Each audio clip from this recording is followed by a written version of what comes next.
What do you think is the barrier to quote unquote spiritual people learning or being open to learning about the body?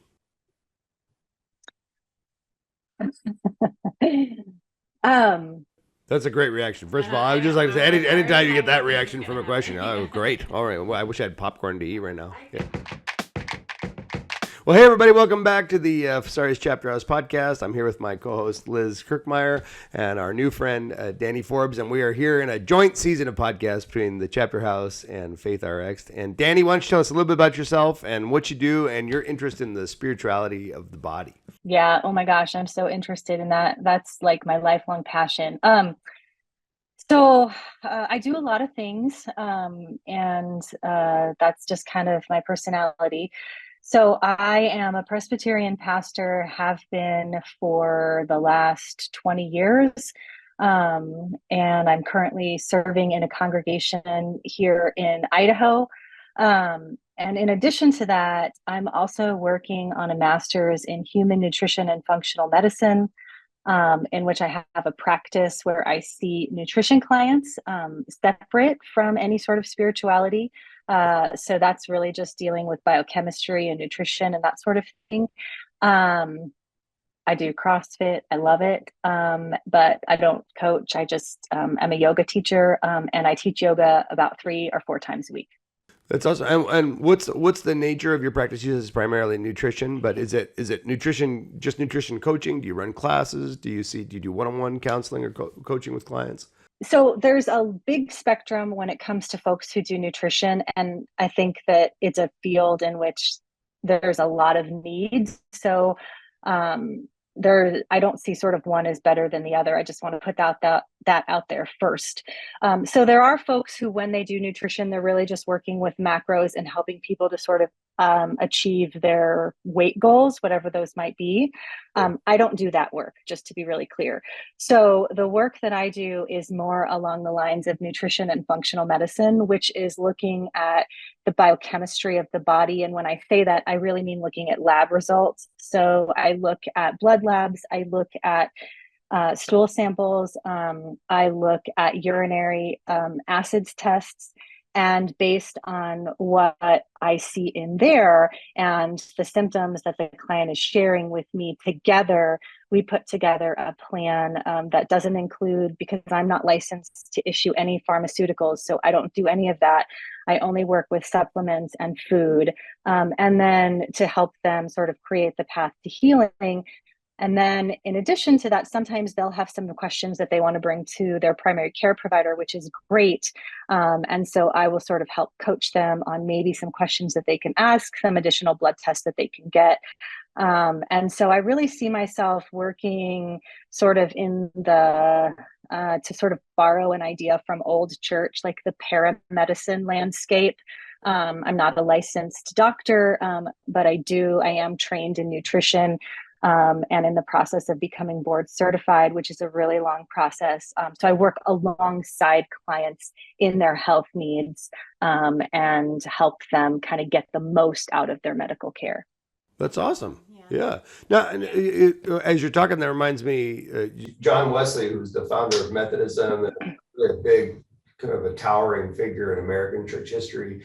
He wrote one of the earliest medical textbooks that we have in the United States, which was all about marrying, particularly nutrition, to spirituality. And it's a terrible book with terrible remedies. Like it's a little bit better than witchcraft, really. You know, it's like this much fruit and this much beer that'll take care of the ill humors that the body has. But as you're talking, you sound like a far more credible John Wesley, yeah. A primitive physic, or primitive medicine. Yeah. I don't know about that. That's a very nice way to put it. But I do think that, it's really interesting. I'm going to have to, I was not familiar with that because I'm Presbyterian, so I don't have as many like Methodist things at the top of my head. But I'm going to look that one up, because what's fascinating and the thought that it makes me think of is that, because he's out he's not like in the cities where there's medical care, right? So he's out on the front ends of where people are living without any sort of support. And so in some ways it correlates, right, to some challenges that we're facing within our medical system today, where people just aren't able to get as much care as they need, the level of care that they need. And so you sort of work on the outskirts, right, to just kind of help fill in some of those gaps. Yeah. And that would be a nice kind of 18th century way of doing that. Yeah, I ride around my horse and I tell you to drink beer and eat bark and pray for you and hope it's fine. Yeah, I went to that church once or twice. I'm sure for him it worked, right? I'm sure for him it totally worked. He's like, this worked once, we're going to do it again. Yeah, yeah, exactly. I heard from this old lady in this church town over here that this was going to be fine. Yeah. How did you get into it? I've always been really interested in health. It's always been a passion of mine, but I think because I went to seminary, I felt like, I kind of felt like I was in either or land. Sure. But then in 2020, when for, reasons which I don't want to go into, I ended up transitioning out of pastoral ministry for a short period of time because now I'm back in, but I was out for about 3.5 years. It was kind of this golden opportunity. And it was also the stage, kind of a blessing in disguise, where everything starts going online, right? So, I mean, there had been a lot online before, but then it was like everything moved online. And I know that's not ideal, but anyway, it was great for me because what it meant is that I could really just dive in, kind of full force. And so I haven't been in this field very long, just about 4 years. So I'm fairly new, but it's been a huge blessing for me to be able to do this work, given my background in a completely different field. And now I'm really working to try to bring those two things together.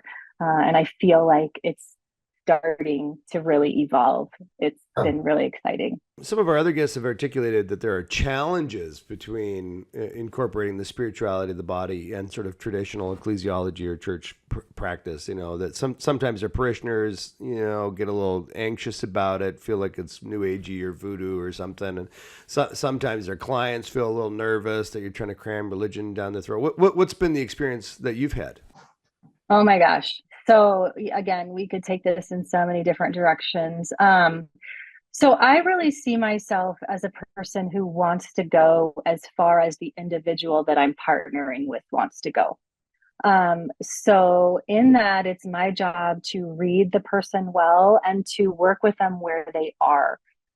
So I have clients that are willing to share a little bit more of their spiritual life with me, even though we're working within the landscape of nutrition. And for those people, I will definitely move into that territory.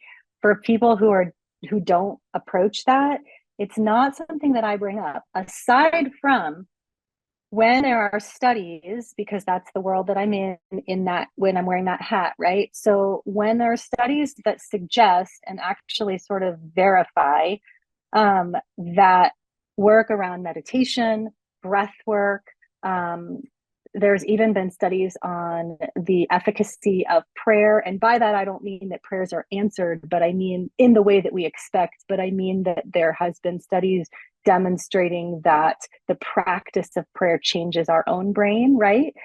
Yeah. So when there is that, I bring it up in the sort of space of healing. So for instance, when somebody is really struggling, let's say with their glucose levels, and we're working to really get them down, we know that glucose is also connected to cortisol, right? Which is a stress hormone. And so it's not just what you eat, it's also how you feel. And so talking about the efficacy of meditation, prayer, spiritual life, when it comes to applying those practices towards healing, that's where I would bring that to an individual regardless of their spiritual space. And I would be very open to wherever they are and however they want to navigate that. But so I'm really cautious about how to do it, because I agree with you 100% that it feels very coercive if you treat it without delicacy. And that is just a world that I work very hard to avoid. Yeah. It's funny, I was a pastor for just about 30 years, and one of the things I often noticed was that sometimes prayer was massively positive in the lives of prayer warriors, and sometimes it was really destructive. And I came to realize it wasn't so much the practice of prayer; it was how people were praying. Because some people come to prayer with really a litany of all the things that are going wrong, and they kind of have the world is going to a hell in the handbasket sort of narrative. So when they pray, they're actually deepening their depression. They're deepening their sense of isolation and victimization because they're praying with all this sort of gick. And so they go, I've been spending all this time in prayer. I'm so close to God. I'm like, yeah, you're close to God, but you hate everybody else, and you're sour and miserable because the thing that you're saying to God, whether it affects God or not, it certainly affects you because you're hearing yourself say it. And then you can have somebody else who prays with equal intensity, but they're coming to God with the heart of openness or gratitude or a posture of ongoing learning. And in those cases, prayer is massively transformational. But it was my sort of aha moment to recognize that it's not prayer that makes it good or bad. It's how you pray or what you're focusing on, like the concentration and the sort of the aim of your prayer, which really is kind of puts a twist on the research. And there's of course plenty of research to suggest that prayer and meditation have transformational effects, but not exclusively positive.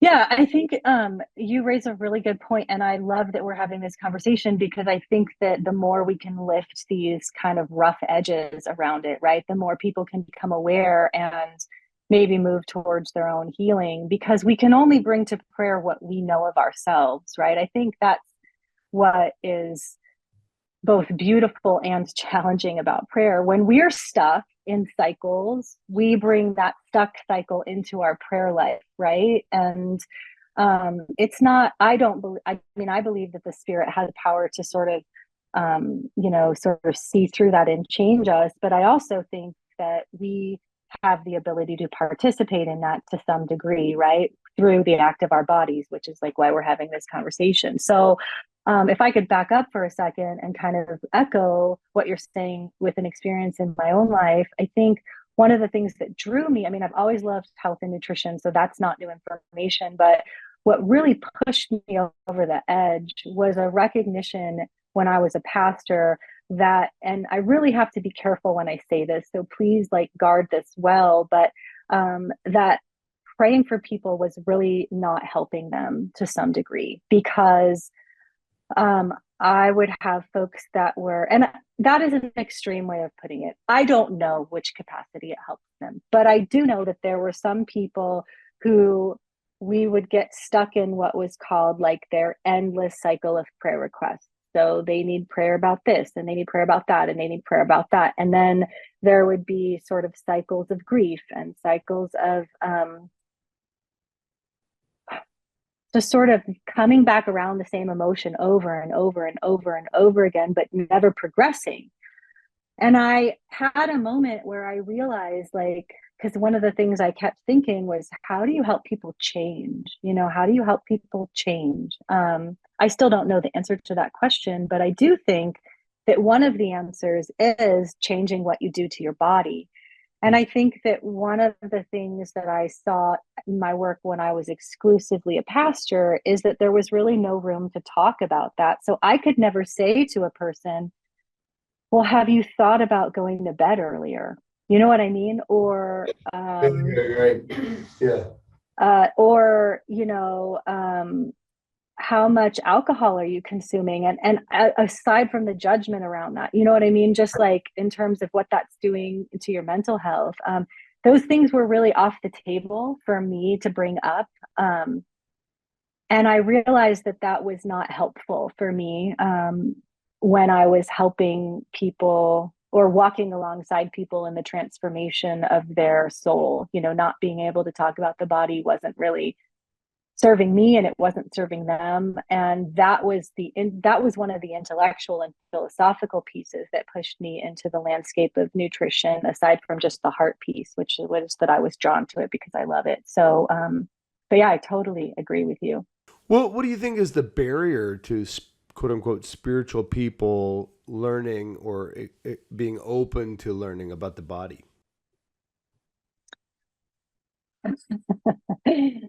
um That's a great reaction. First of all, I would just like to say, anytime you get that reaction from a question, oh, great. All right. Well, I wish I had popcorn to eat right now. Yeah. I kind of want to ask you the same question. I'm like, what does he think? I think it's just so personal. It's like fine for me to say, I'll pray for you. It's completely different for me to say to you, what did you eat for dinner? Do you know what it has, like that mom sort of judgy aspect to it. And I think that people feel like that's their private lives. And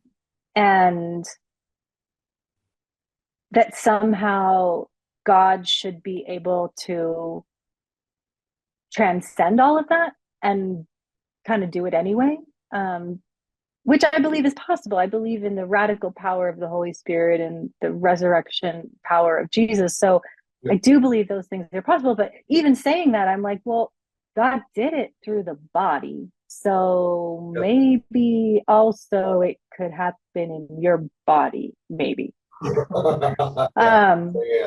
But God can defy gravity. He just doesn't do that very often. I mean, there was one ascension. Well, in the New Testament, in the Old Testament, you get Elijah, and Enoch, but in the New Testament, only Jesus floated up into the clouds. Everybody else was on terra firma. So just because God can defy gravity, apparently he doesn't like to do that very much. Well, I think it's funny too, how we say like, we're going to bring our prayers to you, which sometimes can be the most personal things that we're going through. But my body is not my fitness pal. I'm not going to show you my Fitbit results, like, no. I think that's just so. Yeah, it's exactly right. And, I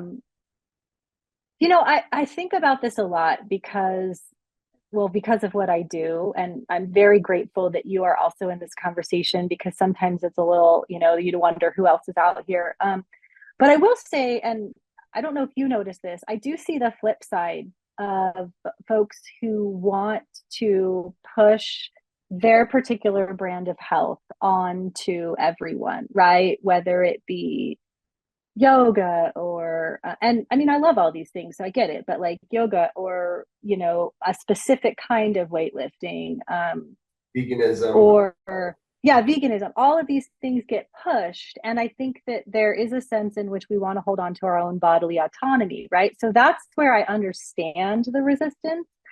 I think where I want to push people is to say, you can have bodily autonomy. Absolutely. It's just that please bring your body under the umbrella of, your spiritual life. Don't see it as separate. Because I do think that it gets a little tricky out there, and especially, not to get all into the science, but just recognizing that we have very different gene pools, and some people are going to respond really well to a vegan diet and other people are really going to suffer from it. And, I mean, for any length of time, maybe for a short period, it would be fine. But I do think that with any length of time, we've seen that in some individuals, there's severe nutritional deficiencies.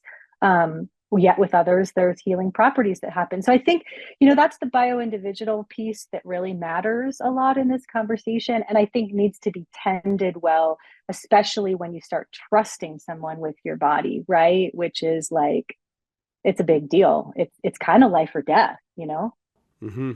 Yeah.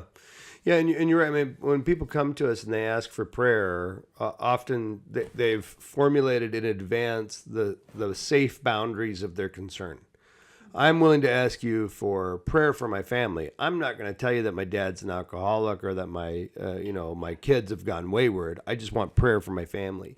And then if we turn around and respond with an insight that we might have about something other than that, about the way they pray, about the way they talk to their kids, about their engagement or maybe family patterns, or about their body, then all of a sudden we violated their pre-established boundaries. And they're like, whoa, I came to you like a spiritual vending machine and you're coming at me like a diagnostic. I don't want diagnosis. I want you to pray. And that can be really startling for them and feel quite commodifying, I think, for us. Yeah. And I think it just sort of breaks down the relationship of trust, right? Because I think all your observations are right on. And then often how those individuals deal with that is just by complete withdrawal, right? It's like, well, they're not going to come back to you for prayer, or maybe they are, but they're going to withhold a little bit more. Yeah. And so how then, as,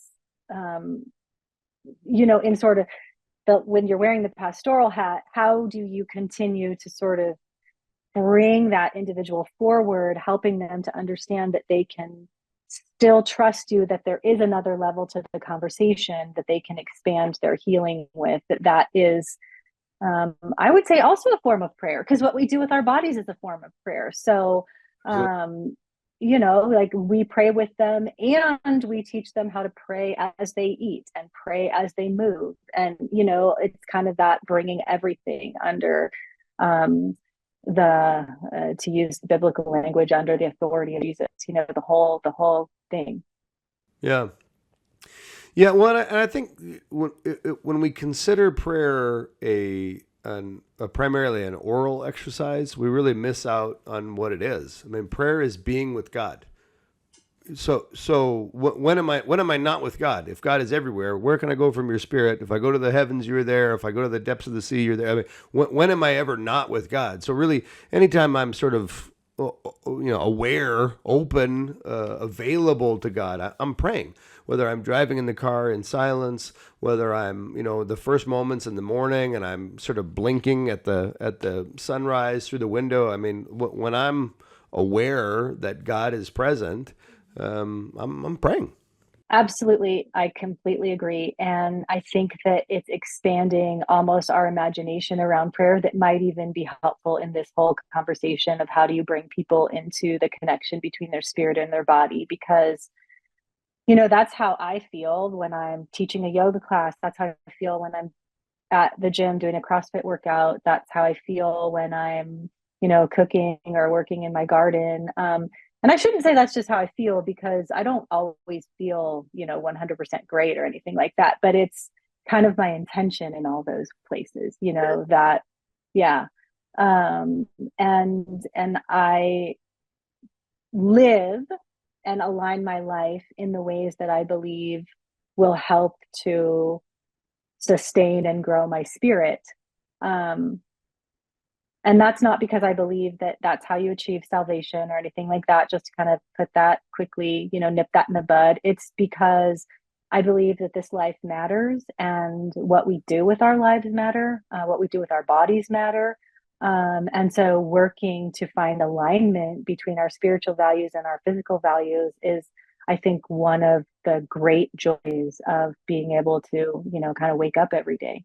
Yeah, that's abundant life. That's Jesus' promise in John 10. I've come that you may have life and life more abundant. And it is very different than how many evangelicals in particular think. Maybe it's different in the presbytery, but like my grandmother, my maternal grandmother, Granny Doss, we called her. She looked like, you ever see the Looney Tunes cartoons with Sylvester and Tweety, and they had that little old lady who was looking at that. That's my grandmother.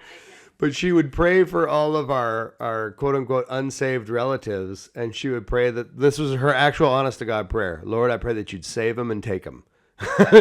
She would pray that we would convert and then die so that we couldn't screw it up or lose our salvation or compromise or whatever. And you're like, this is a horrible prayer. Like this is awful, but in her way of thinking, to be absent from the body was to be present with the Lord. The best thing that could ever happen would be you to give your life to Jesus and then live with Jesus forever. And she lived to be, 7,000 years old. So I don't know what that said about her prayer, but it just always struck me. I was like, man, I'm glad that I knew Granny after I found Jesus, or who knows what would happen. I'd be next on her Holy Ghost hit list. Yeah. Yeah, there is that idea too, which is kind of the same thing as the other side of the story that we've been talking about. There's like the keep your hands off my body perspective, but then there's the perspective which is like, let's get the body over with as fast as possible, because we need to get onto heaven, because that's all that matters. And so the body is kind of this it's almost like this blockade, right? It's like we figure it out, we say the prayer, and then we're done with the body and we move on. We go to heaven and that's the end. Yeah, it's like our first crappy car when we're a teenager. We just can't wait to get rid of it and get that new heavenly body where we all get, abs or shoulders or something. Yeah, something. Definitely like a strong core, because that's what everybody.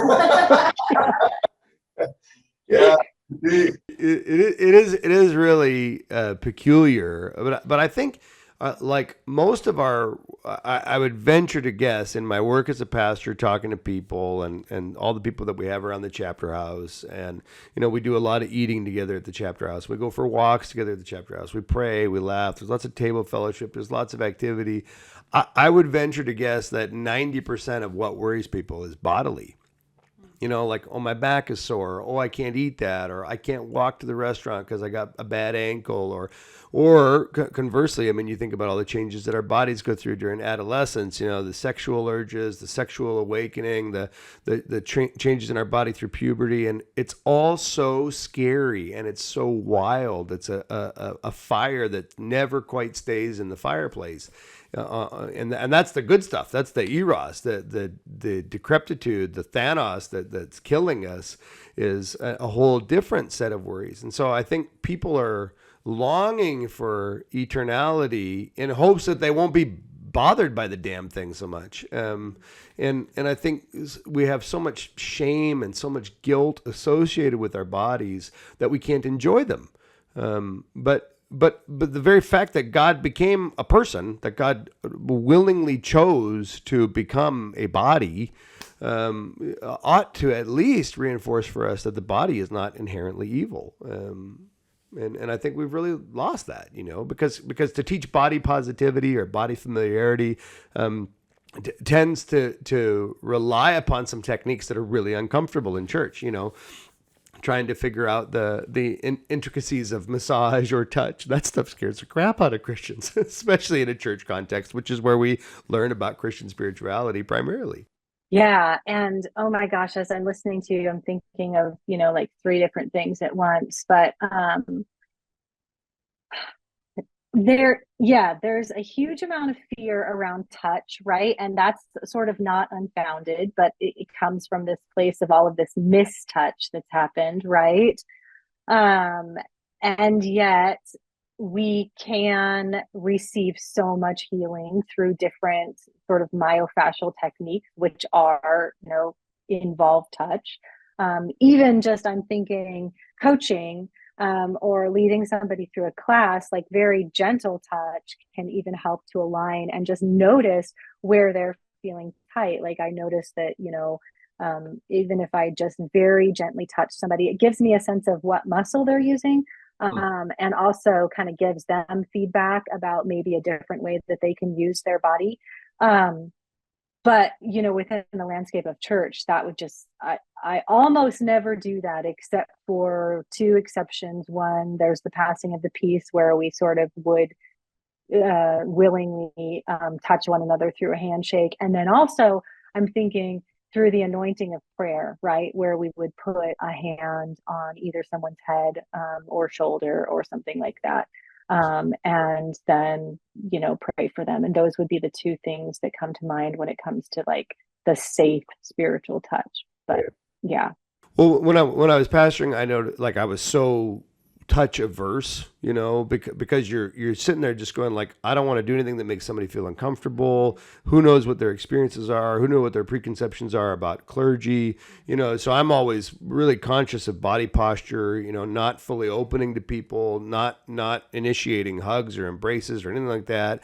If I'm going to anoint somebody with oil or something like that, I'm using the lightest possible touch with the furthest possible allowed distance, because you're just so worried about it. But now that I'm just a parishioner and I'm going to churches all the time, I find I crave and really enjoy the initiatives that other people take toward me. Like I've been going to lots of black churches, and black churches are all over you. It's like jujitsu at church. It's amazing. Like the most recent black church I preached at, they probably had 5 different times in the service where they're like, turn to your neighbor, give him a big hug. And so you got 5, 6 people hugging you at the same time, little old ladies kissing you and people rubbing your shoulder and they're dancing with you. I'm like, this is amazing. Like, and maybe that's because as a 40-something white male, I'm never going to be in a position of being threatened, by that. But I can't believe how healing and how meaningful that has been. I still can't imagine me ever initiating that as a pastor, because that feels terrifying. But as a recipient, it's so good. Yeah. And it just kind of raises that idea that we all, regardless of who we are, like need to get into a context that's safe and non-threatening, but that puts us in a place where we can really, like, quite literally rub shoulders with one another, because it makes a huge difference. There's a great book that I was reading just called Touch, and it was sort of studying touch among mammals, not people specifically, but animals. And they said one of the main reasons that mothers will lick their young is not to clean them, but it's to create a sensory awareness of where their body ends. This is who I am. These are my natural boundaries. This is where I end and you begin. This is the perimeter between me and you. And that stimulation of their nerve endings gives them a sense of confidence and self-assuredness and place in the world. And I was like, oh my gosh, that when you have healthy, safe, appropriate touch, that's exactly what it does. Because that's what trains you to go, oh, that touch was weird. I'm not going to be around that person anymore, or I'm going to keep an eye on them. Or conversely, that's what trains you to know that touch was safe and that person is safe. And I think I'm most grateful to jiu-jitsu for how it taught my daughter that kind of body self-possession, because she went from being, sort of your typical little girl who was sort of nervous about her body to being in there, choking out big dudes and some of the biggest, strongest dudes. Yeah, but I just love what it taught her about who she is and what she is. And of course, you're a big part of that too. I mean, it's pretty hard to get a better female role model than the ninja, but yeah.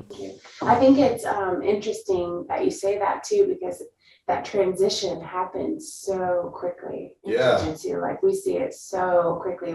We've done like women's self-defense classes that will actually run for 1 hour once a week for 6 weeks. Mm-hmm. And the first week they come in and they're like super insecure and not sure, and even their friends, they don't really want to touch each other. Yeah. And in 6 hours, essentially, so 1 hour a week for 6 weeks, by the end, they're like throwing each other and laughing and holding each other down, and it becomes so safe, little violent, but very safe. And it's just so cool to watch them like transform, and you can see that like rub off into some of the other things that they're doing. It's just really cool to see.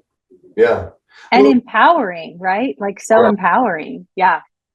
It's crazy to think like, when someone can be so confident in their body and what their body is capable of doing, and then watching them be able to hold conversations with people differently because they're so secure in their body, like that is, I mean, outside of like being able to choke someone on command, like being able to have that confidence as a female walking into a room of anybody, I think that is just, empowering. Yeah. It's huge. And I love that, because what you're saying is that body positivity comes through the practice of using your body. And that's why I think it's so hard to figure out how to talk about it, right? Because we can say all the things, but we don't actually know what it feels like until we're out there using our body and doing it. Yeah. It's the same, I think, in yoga, the same in CrossFit. And I think that one of the things that you said was really outstanding. I think that it was kind of across the board too, because in nutrition, not the same thing will work for everybody. right? Yeah, it won't. Prayer, not the same practice is going to work for everybody. In nutrition, not the same thing is going to work for everybody. In CrossFit, I cannot use the same cues for everyone.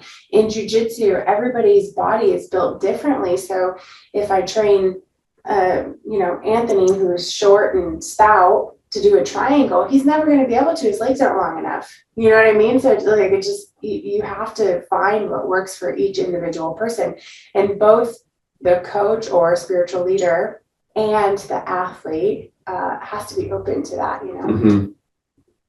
Yeah. And that's why I loved going into this, why this journey has been so powerful, because, one of the first things that I did when I was becoming a yoga instructor is you learn human anatomy, and you actually see, different bones, and just being able to see different bones from different people, recognizing that the hip looks really different in one person, and then another person's hips are like radically different. It's like, yeah, it's the same bone, but oh my gosh, this bone is going to work this way. This bone is never going to work that way. So yeah. These are really missing aspects of Christian spirituality. I mean, remember, like the primary metaphor for understanding the church is the body. There's one body, many parts. The hand can't say to the eye, I don't need you. But a quick survey of any internet comment from any spiritual person who get roundly attacked for absolutely everything by the rest of the church, you go, how did we lose this? Like, where did we come up with this one size fits all approach that if we'll all just agree on the exact same, not doctrine, but dogma, the exact same belief to the minutest detail, but held in the exact same way with the utmost ferocity, then we've got it right. And you're like, what is happening? I mean, how did we miss the fact that diversity and multiplicity and difference is an inherent beauty in the kingdom of God, not a design flaw? Like, not all the disciples were exactly the same. And the most of them that had the greatest number of things in common is that there was a bunch of fishermen. So, and yet now it's a bunch of Bible college students or a bunch of pastors or a bunch of Bible studies who are just such who are so unhelpfully aggressive with their opinions online. You're like, yeah. Well, I think too, it's because no one really knows, or let me rephrase that. Most people just don't know, and they're just like regurgitating things that they've heard over and over and over, and they don't understand where it came from, but they know that's what's worked for them, sort of, right? Maybe because they've never tried anything else. They know that's what worked for their family, or that's what they've been told over and over and over. I heard this story once, and I'm totally going to get it wrong because I don't remember all of it, but you'll get that idea. That there was a lady who was baking bread, and she was doing something, maybe cutting some holes into it or something in a very specific way. And someone asked her, like, why do you do that? And she was like, oh, I don't know, just how it's always been done. And come to find out, she ended up like looking it up, and they're like, oh, she had to do that because when ovens were first made, or the way they used to make it, they had to do that for it to rise properly and all of that. Well, now you don't even have to do that. So it's like she just continued this practice because that's all she ever knew. In reality, she never really had to do that. The oven actually did it itself. So just kind of that. And we just do things because that's what we know and what we've heard. Totally. And that's why I love CrossFit so much, is because it forces you to do things you've never done, right? So you're like, oh, I can totally do this lift. I'm really good at this lift. And then it's like, oh, we're not doing that lift for the next 2 months. Like, now you have to do all these other things. Right. And you're like, well, I suck at all of those things. So, but it's that idea of like, you're constantly exposed to something different, right? One day you're like, I nailed that. That was awesome. And then like the second day you're in the workout and you're like, okay, well, I can't do these. Like they put crossover, like, it's just all of these, always something different. Or like pullovers, like you're like, oh, finally, I've got my toast bar down. Okay, well, now we're gonna do pullovers.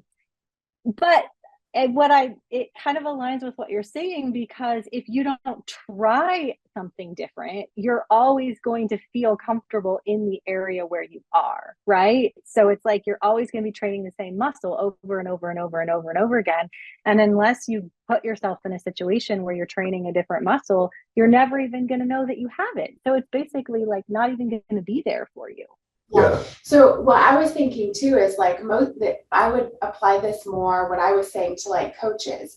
So for example, you hear it over and over and over, stay in your heels, wiggle your toes, right? We want to stay in our heels. And I think that is a big one because a lot of mobility issues in ankles or knees or hips or whatever.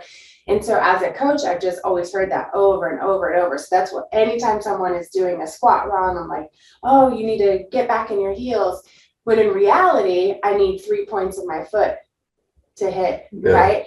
But the majority of the problems that we see is that people roll forward on their toes. So if I don't understand how the lift should actually be or how my foot should be making contact with the floor, my only cue is going to be, well, get back in your heels, when that's really not what this particular athlete needs, right? Yeah. No, that's exactly right. And I love that because it's hard to find. I think just the nature of coaching is so challenging, right? You're kind of, you've got a lot going on. You need to watch all of the people that are in your class. But I do think that having at least the intention of trying to think about what's the big picture of the movement that's happening can really help people sort of bio-individualize what it is that they need to do. I've found that in yoga, and I've experienced that with coaches in CrossFit. Yeah. Well, and I do think that in when it comes to spirituality, I think we suffer when we think about getting it right. I think it's a far better paradigm to think about being healthy and being increasingly healthy, be spiritually healthy, not, I think as a dad, I've been to lots of dads events, lots of men's events, men of promise, men of merit, men of glory, men of godliness, whatever. And a lot of it is about, being the priest of the home and, keeping everybody in your family in line and making sure everybody reads the Bible and prays before dinner and does their chores and goes to church. And they sort of, those sort of man things tend to reduce masculinity and the priesthood to being a drill instructor or a checklist. And I go, the drill instructor dads are not healthy dads. They're not loving, nurturing fathers. They are not presenting a robust vision of masculinity to their children. They're not giving their sons a vision for a fully developed manhood. They're not giving their daughters a vision and a comfort and a familiarity with healthy masculinity. That they're just being in control and controlling. And so it's a really immature approach to maleness. And I think we see the same kind of immaturity in spirituality over and over and over again. We go, well, I've got the verses that I need to memorize so I can tell you that you're wrong and so that I can make sure I'm right. And there's only 20 verses that anybody ever seems to want to memorize, forgetting all the rest of the biblical text and all the nuance and all the ways in which God is saying, there's more in the life of the Spirit than what you're typically going to experience if you just keep staying in your lane. You're not a choo-choo train. You're a human being, for crying out loud. Roam a little, explore, get out there. And so I think when we focus on being right, we end up doing the quote unquote stay on your heels kind of Christianity when really we need to be grounded. And it actually creates injury, right? I mean, that's my experience in yoga. So if I instruct people using very particular cues that maybe would have been traditional, but now we're learning so much more, those cues can actually create injury in a majority of people. And so in the yoga world, in terms of instructors, there's a huge move to not generalize, but to offer sort of a multiplicity of cues around one movement so that people can play around with it, right? And find the movement that works for them. Because the last thing that I want as an instructor is there's two things that I don't like, and you might relate to this in your practices as well in terms of teaching. One is that when people tell me, oh my gosh, I'm getting so much better, I understand that and I feel it, but I'm like, what scares me about it is that it's like, okay, but what happens the day that you're not getting better? Are you going to stop practicing then? You know what I mean? Like it's about so much more than getting better. So that's the one thing. And then the other thing that I don't like is when people tell me, oh, I can never do that. Yeah. And I'm like, well, let's play around. Like, let's figure, like, maybe you can't do it in the way that you think that you should be doing it, but maybe you actually can do it. And then on the flip side, my favorite comment of all is when people come up to me and they say, oh my gosh, look, I used to be doing this and now I'm doing this. And for me, it's like, yeah, progress is there and that's all fantastic in health. But what I love is that it's transcended what they thought they were capable of. Like, they have become a new person, right? Because they thought they were the person that could only do this one thing. And now they're the person that can do this other thing. And their whole mind is like blowing up. And I feel like that translates to so many different parts of their life, right? They can approach their work different, their marriage different, their parenting different, because they've seen that they can change. It's like right there in front of them. So, yeah. Yeah. I would say one of the things that I think that CrossFit does really well, and you don't see this everywhere in CrossFit, but I would say an overarching theme of CrossFit is that they use this like sickness to fitness. Have you seen that? What I love about that and bringing that into like our spiritual walk also is like, so, you know, sickness would be like, maybe I don't have faith, right? And wellness would be like, well, I've said the prayer, I'm a Christian, right? Mm-hmm. But we're always trying to move to that fitness or being closer and closer and closer to God, right? And the explanation for that is not necessarily so that I could do a muscle up or that I could memorize all the Bible verses and tell you how you're wrong, right? But so that when life hits and something tragic happens or we have an injury or something, we're not knocked all the way back down to sickness, but we're still well, right? Yep. And so the farther we can get to that fitness, the healthier we are, the better we can recover from anything happening to us. And I really like that. And I like applying that to my conversations I have with people about their faith. Yeah. I love that. I love that because it's really, I mean, it's ultimately about the journey, and the journey matters. And that kind of goes back to what we were talking about, those different ideas of the body, where it's just kind of like, it's either we need to get it out of the way or it's, you know, it doesn't matter at all. And so we can do whatever we want. But what you just described is the fact that like our body creates the landscape for this whole journey for us to experience health. And you know, for me, I did sort of that deep dive into, you know, the word for health and salvation and the word health are like deeply connected. They sort of come from the same root, right? And well, like they origin around the same idea, but I know they're two different languages. But in any case, this idea that our spiritual salvation is a form of health, just like our physical well-being is also a form of health. And I would say to some degree, a form of salvation, because it helps us to recognize that our journey with God, you know, has durability and resilience and can sort of make it through all of these, you know, the hard knocks of actual everyday life. Yeah. That reminds me of something you said. You said one of my favorite things. I remember you sent me that little article that you written, like a 10-page PDF that you shared with me. Yeah. And you had such a great quote in there. I put it on the Instagram account for Holy Alive and tagged you in it. But it's still one of my. It was such a great turn of a phrase. You deserve another shout out because it was so cool. You said your body is a house of power, which was such a better way of saying, like, to say your body's a powerhouse. We've all kind of heard that, but your body's a house of power. I was like, oh, that's awesome. That's so cool. But I really think like anything you're going to do in life, you're going to do with and through your body. Like there's nothing that will be done absent your body. And when you think about empowerment, when you think about agency, when you think about passion or durability or vocation or volition, all of that is manifested bodily. Like the only way I have to be obedient to the Father is through my body. the only way I have to love my neighbor is through my body. You know, loving my neighbor is not just some inner glow when I see them. It's an activity that I take to demonstrate and display the goodness of God to other people. And so anyway, good job, you. That was cool. Well, that breaks into the heart of things because, you know, I go back and forth about why I still love this work so much because I'm like, am I just trying to get people to, you know, go to CrossFit or do yoga or buy into my own idea of health? But because that's sometimes how it seems, you know, it's like just trying to get people to do what worked for me. And that's not true. Like, but we need to keep having the conversation to kind of break through all of that outside stuff because what you said is just, it's so perfect. This is all we have. And it's amazing.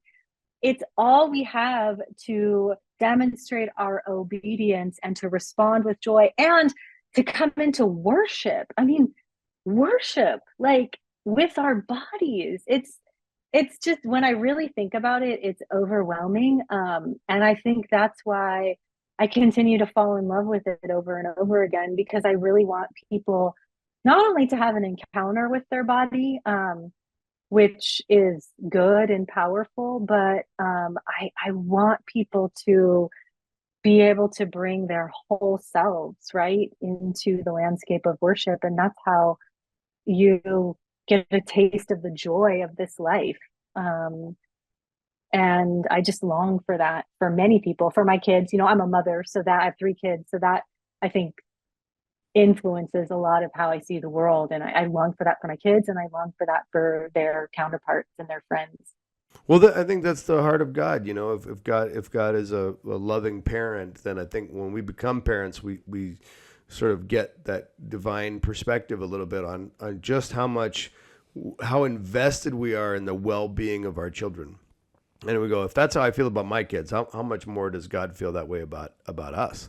And that's hard to trust for many of us. You know, it's hard to imagine that God just wants us to be okay, because that seems like you're setting the bar so low, and you think, oh no, God wants me to be holy, and we have all this pressure and expectation to sort out our behaviors perfectly, so that He's not mad at us all the time, or so that God's not mad at us all the time. But I think maybe God is more kind than we are, and learning to trust in God's kindness is a journey that honestly, an experience of body positivity shows us more quickly than just about any other kind of prayer. Yeah, I think so. And I think that, you know, when we want to go deep into the spirit, all throughout history, it feels like the saints and the models that we have for people that have gone deep into the spirit, they've gone deep into the body. And I think a lot of your work is around that in terms of like the orders and different forms of, you know, monasticism. And I'm not saying that we should return to those particular orders, but just the idea that there is so much influence between the body and the spirit. And that it can be beneficial to the world. That's the other thing, that it's not just isolated and for my own good, you know, but that it bears fruit of goodness for the whole world, not just for me. And I really think that that's true also. I think the more that we feel empowered, I mean, you think about all those women that you are teaching, you know, about how to take care of themselves, how much more empowered will they be? And then also, how will, you know, it's very hard to measure. I'm sure somebody could, to figure out what are the actual metrics around being empowered. You show up differently in your work, you know, you show up differently in your parenting, you show up differently in terms of what you put in your body, right? And you show up differently in terms of how you care about it.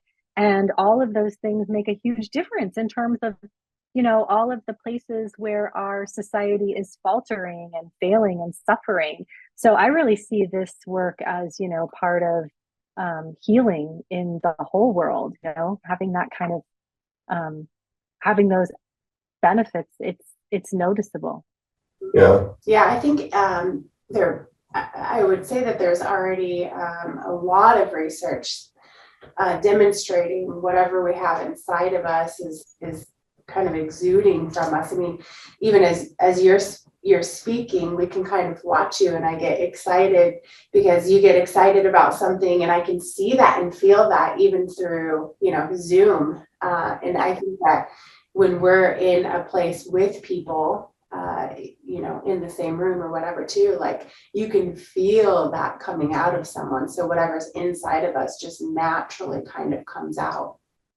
Yeah. And that's why people love working out in groups, right? Because you can feel that with the other people that you're around. And, that's why I'll work out in my gym by myself sometimes, but then I want to go to a class. I just want to feel that energy, and it's real, I want to know I'm not the only prisoner. Yeah. Well, hey, Dani, thanks so much for taking time to chat with us, and what a great conversation. God bless you. God bless the work that you're doing. And if there's ever anything that we can do to help you or bless you back, please let us know. Thank you so much. It's been so great to get to know both of you a little bit more. So, I hope it isn't the end. Thank you. Yeah. Cheers, Dani.